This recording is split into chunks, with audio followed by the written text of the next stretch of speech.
Okay.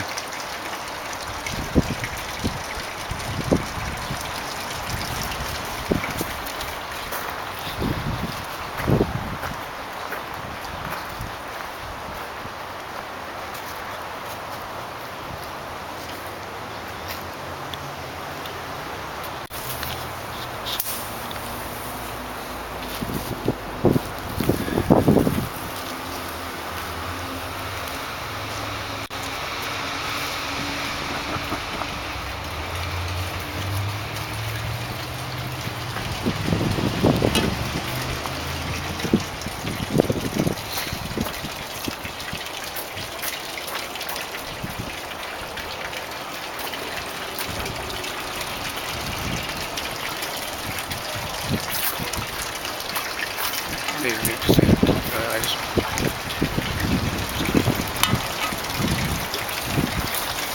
Do it again.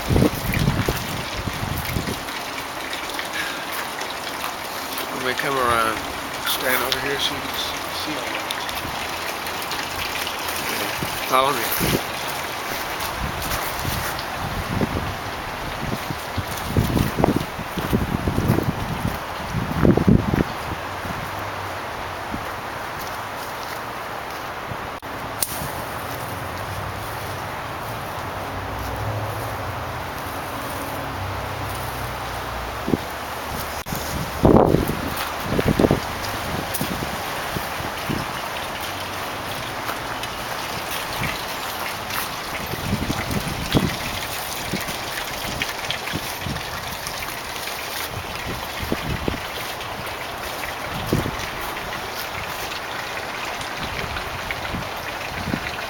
I'm a writer.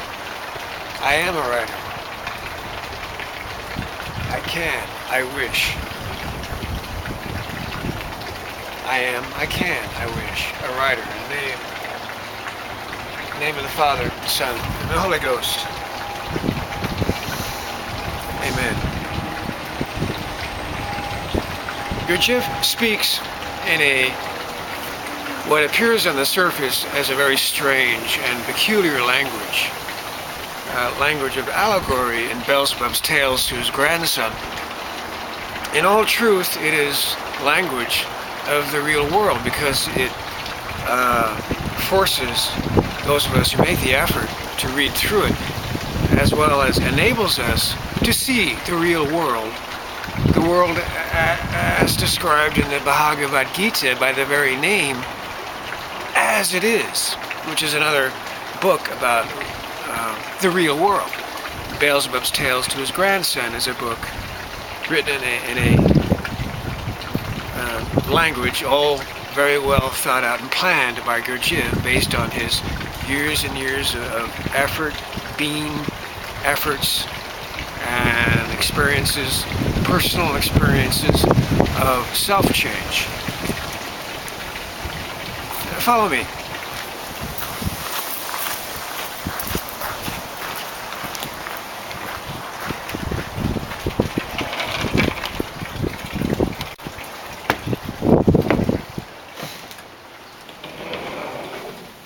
Gurdjieff, he speaks of a comet during the very, very early beginnings of the birth and development of the solar system and the planet Earth, Saturn, Jupiter, Venus, all the planets of the solar system. That before the Earth had a chance to cool down and even form an atmosphere around, the planet Earth, a comet hit the Earth, and this was a sort of cosmic boo-boo. It was an unforeseen, by the angels above, catastrophe, out of which was blown two fragments. The moon, as we know of it today, what we call the moon, and there's another moon, the moon called Anulios.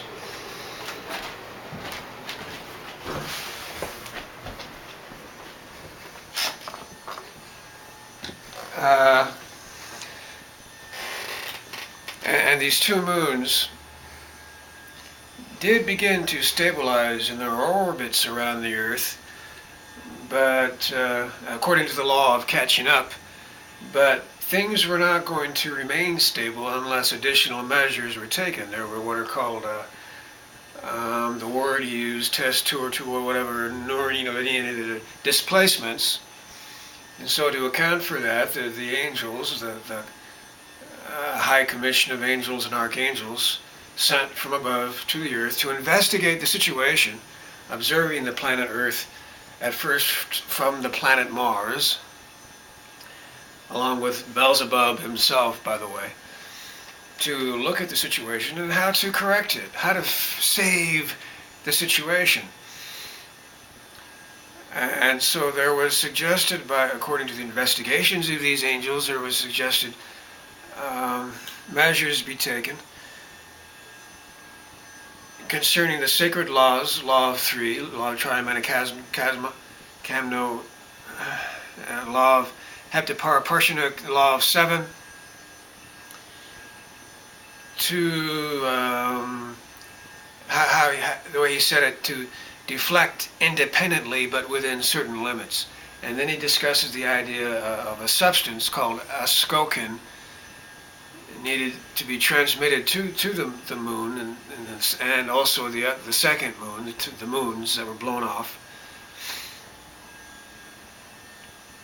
A certain substance was needed for that, and this concerned, of course, organic life on Earth, and we're talking about humanity on the Earth.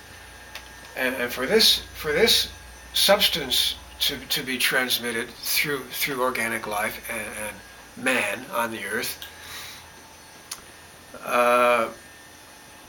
there was implanted by the angels at the root of the spine of the tail an organ called Kunda buffer.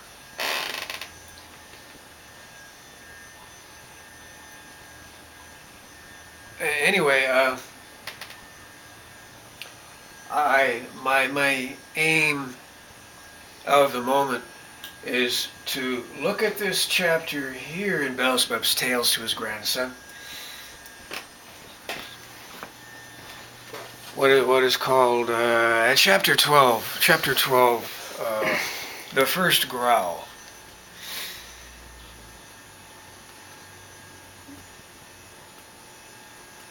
Again, as I have said, going into all of that about the original catastrophe of the comet that hit the Earth,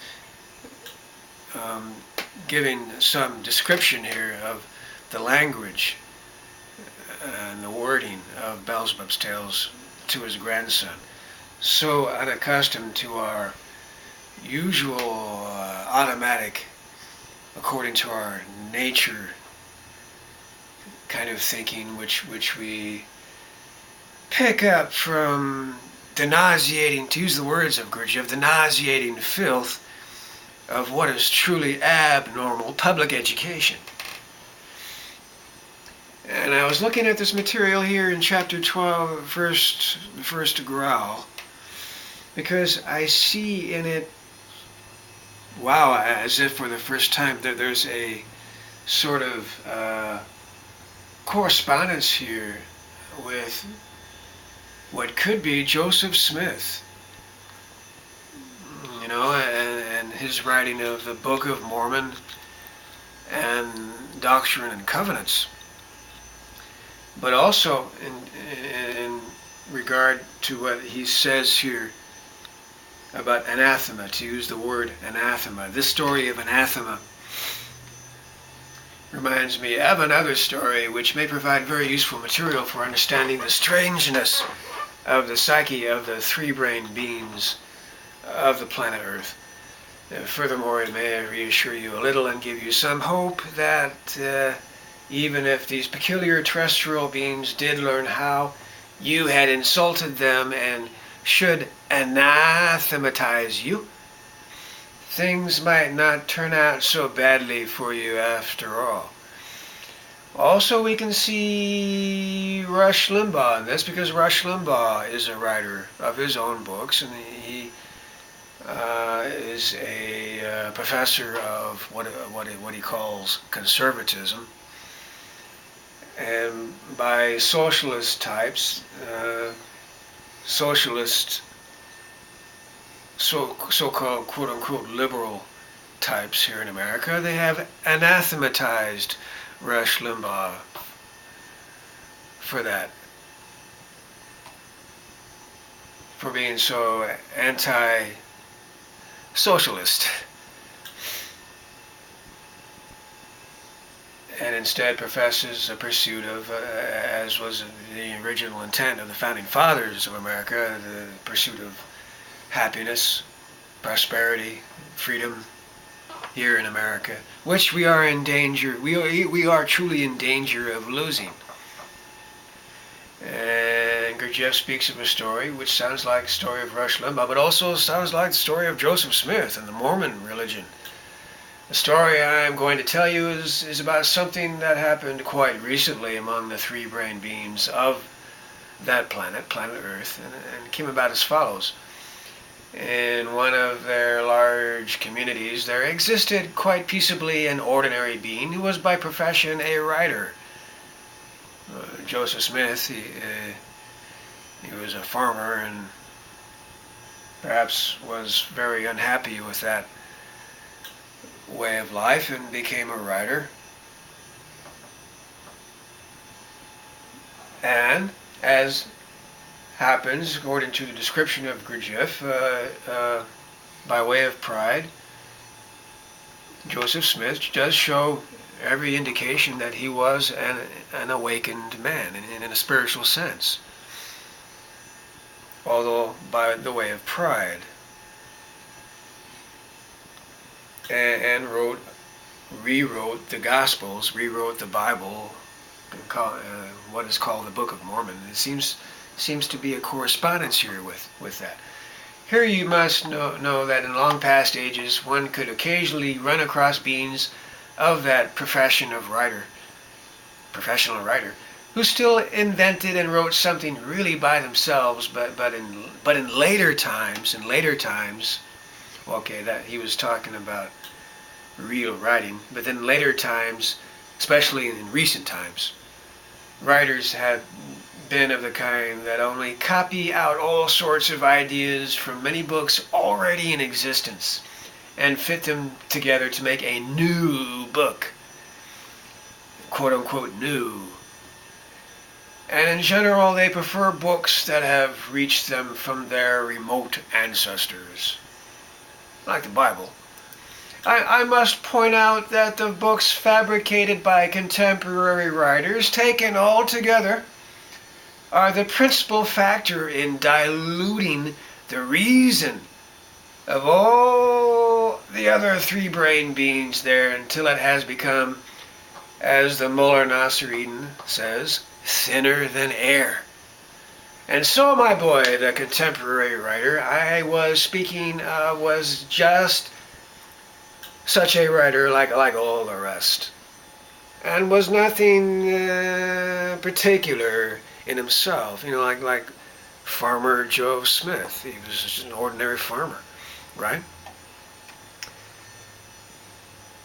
One day, after finishing one of his books, he began to wonder what to write about next, and decided to look for some new idea in the books piled up in his library, which every, of course, self-respecting writer there feels obliged to have. As he was rummaging about, a book called The Gospels fell into his hands. The Gospels is the name given there to a book written once upon a time by a certain Matthew, Mark, Luke, and John about Jesus Christ, a messenger from our endlessness above to the planet Earth. This book is widely circulated among the three-centered beings there who nominally exist according to the indications of this messenger, Jesus Christ. Well, like the Book of Mormon is widely circulated.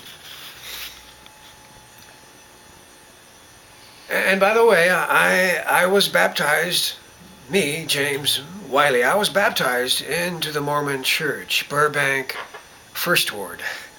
And it was true baptism. It was great love. The room was filled with people. A young Mormon missionary performed the service, and the pool of water, and I was so filled with love, and I could see this pure, just like a pale blue light, energy everywhere, and I was so filled with joy and love. It was real baptism. And I kept saying over and over, because of this feeling of joy, I love you, I love you, I love you. It was real, it was real. Once a Mormon, always a Mormon. I'm probably seen as a Jack Mormon, but the baptism was real, so probably I am still a Mormon. Burbank, First Ward. Some years ago. And when this writer happened to come across that book, the notion suddenly popped into his head, why shouldn't I also write a gospel? According to certain investigations that I had to make for quite different needs of mine, he must then have deliberated as follows. Am I any worse than those ancient barbarians, Matthew, Mark, Luke, and Johnny? At least I am more cultured than they were, those ordinary fisher of men, and I can certainly write a much better gospel for my contemporaries. What is more, a gospel is the very thing that is needed just